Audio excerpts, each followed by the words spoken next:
Hello, dear students. Good morning to all of you. As we have already discussed regarding the definition of commerce and its features in the previous class, we have started activities of the business in which we have discussed two things. First is industry, second is commerce. But in commerce, we have only discussed regarding its definition and its features or essentials. Now, today, we will discuss the types of commerce. As you can see the previous notes which I have given you yesterday. In that previous notes, you will see a classification there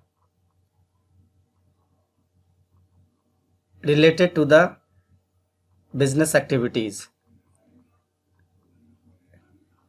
that is industries and commerce. And commerce was also divided into two parts. Here you can see these two parts are indicated over here. First is trade and second one is auxiliaries to trade. Auxiliaries to trade, or we can say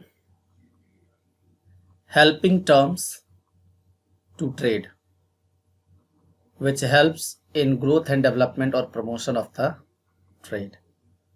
Now, before knowing auxiliaries to trade, let's start trade.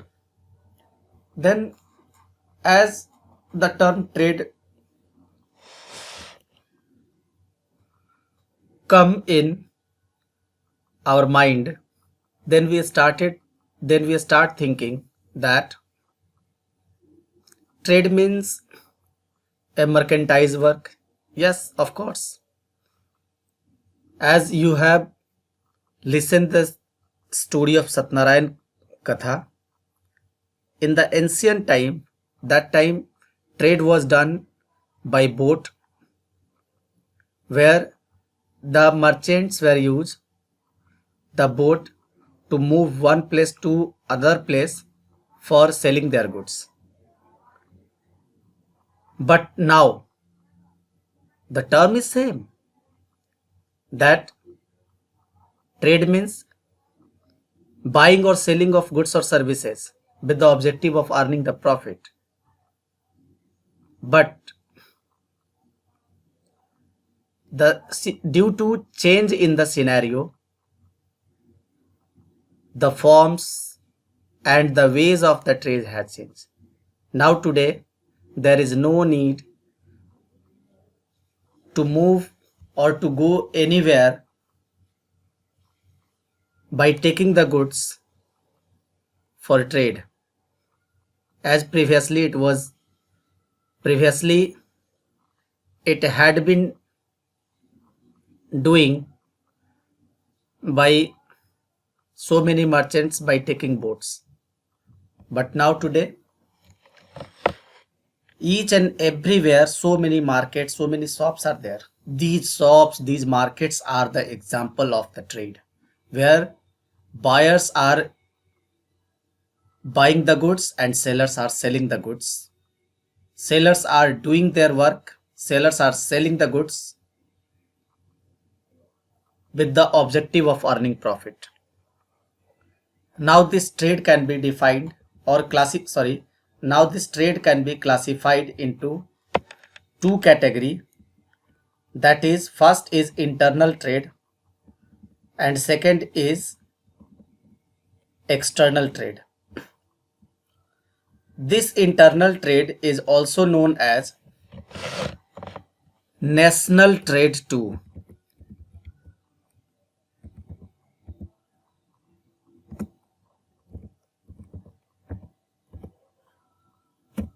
This internal trade is also known as national trade.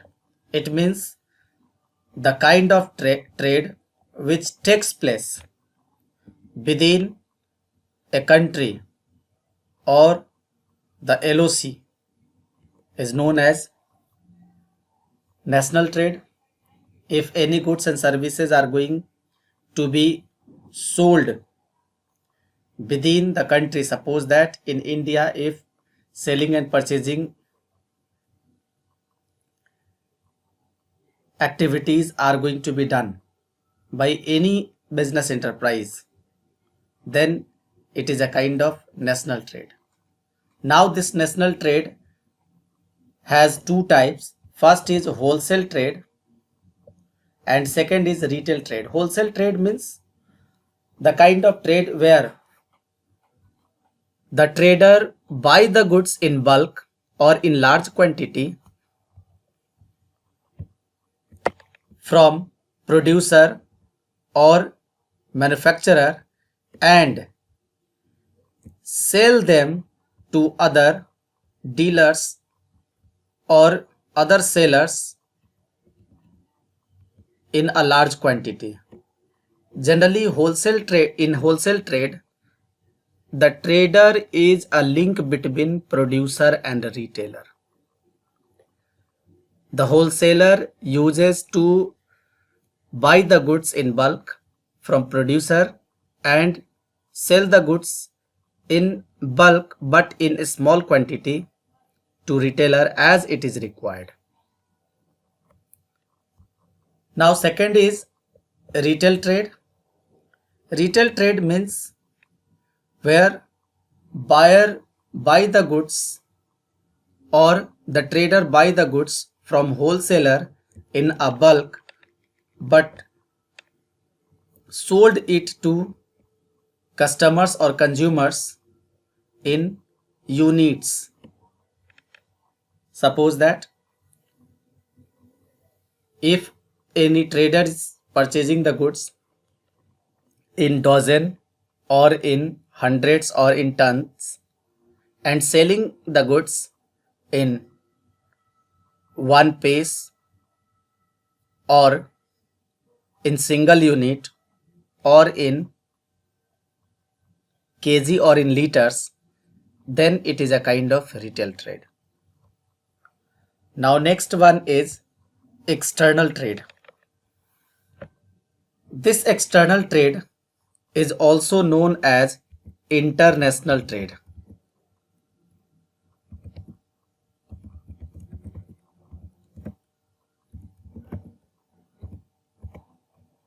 International trade, or we can say it as foreign trade. It means where two or more countries, the trade is done between two or more countries, then it can be classified under the category of international trade or external trade. International trade or external trade can be classified into three types. First is import of trade. Import trade means where any country is going to buy or purchase the goods from other country. It is known as import trade. Second is export trade. If the goods are sold by one country to other countries, then it is known as export trade. And third is interport. Interport trade means if a country buy the goods from other countries and after remodelization or some specific changes in that particular goods, again that goods are going to be sold to other countries, then it is termed as interport. It means purchasing the goods from other countries and selling the goods, the purchased goods to other country is known as interport trade.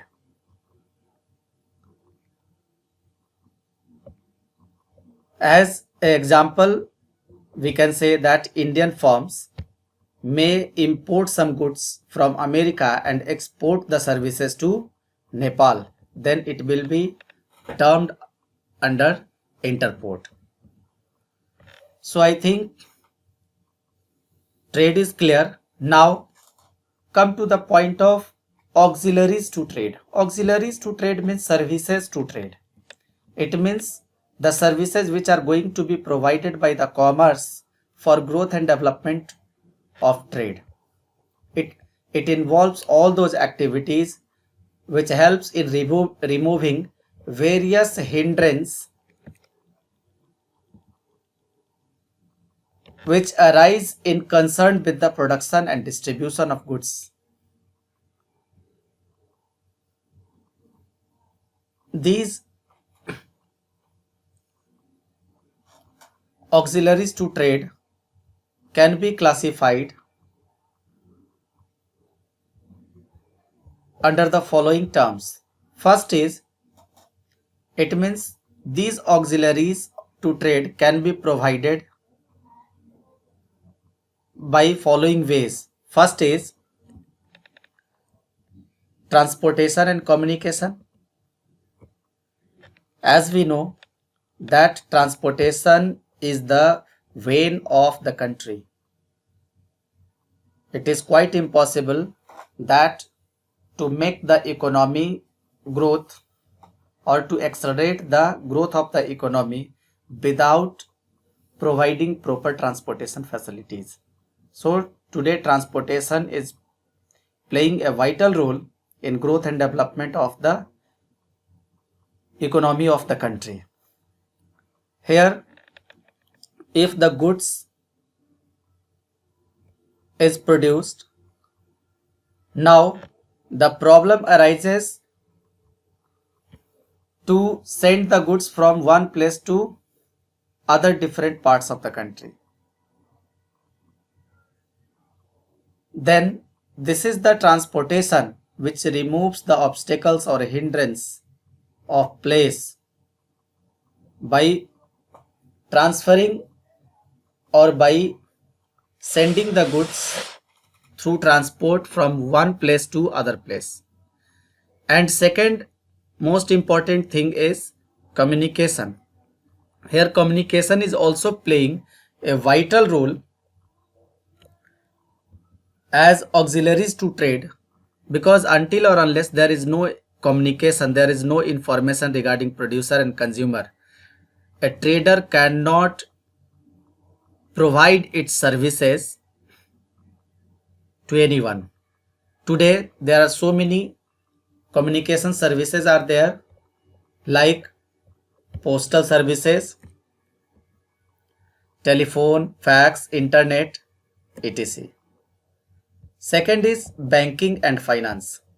This is one of the most important auxiliary to trade, because as we know that previously whenever we have studied economics, we found a main reason regarding lack of growth of industries in India, and the first reason was lack of finance.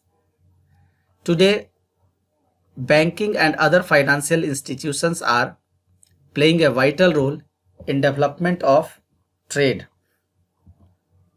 They provide loans or other banking facilities so that the trader can meet the requirement of the raw material and can meet the other expenses for production of the goods and services. Because until or unless the goods are not going to be produced, it is quite impossible to trade it. So banking is the one of most important part of the trade. Next is insurance. This is the recent and very important auxiliaries to trade, because as we know that business means risk, and in the business each and everywhere risks are involved, like risks for fire, risks for theft, risk for natural calamities, risk for storage, risks for goods in transit. So, to relax the entrepreneur, to relax the trader, now today insurance company is playing a vital role. After getting insured of the goods, the traders are relaxed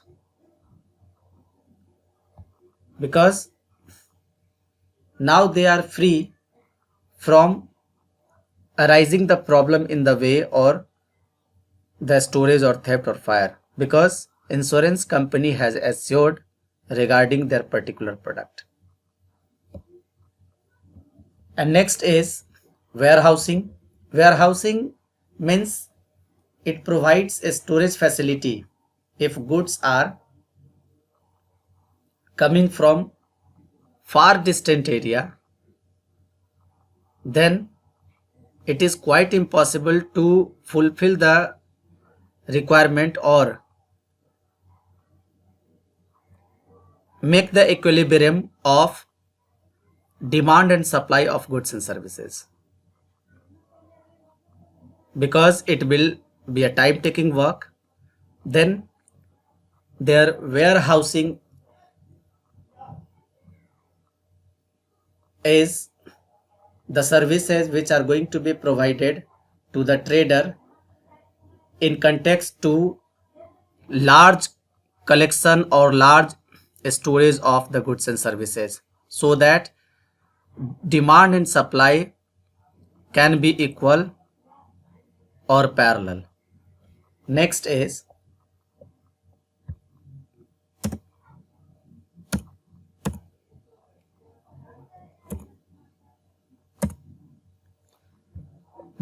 advertising. Today, advertising is also playing a vital role, because advertising is simply a kind of addressing of goods and to inform the consumer regarding the availability or existence of particular kind of goods and services so that they can avail it. And this is the advertisement who emphasizes or who change the consumer's mind to use the particular product. As we started watching television or any movies, we often see that so many movies and television serials are going to be sponsored by particular company, and that company is going to advertise their product, and the advertisement of the product impact on the human mind, so that we start thinking regarding that product, and after thinking regarding that product we start purchasing it. So advertisement helps in increasing the demand of the particular product also. So we can say that advertising is also a kind of auxiliaries to trade, which is playing a vital role in the growth and development of the trades too. For example, if a company is advertising that if a person is bald ganja, and if that person is using a particular kind of oil, tail, and within 24 hours their hair grown up, and the company gives a slogan, रातों रात sir पे उगाए बाल, then this advertisement is basically true or false. The people will not think about it.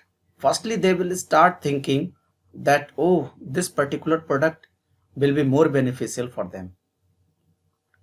So this is the advertisement which helps in the growth and development of trade. So dear students, I think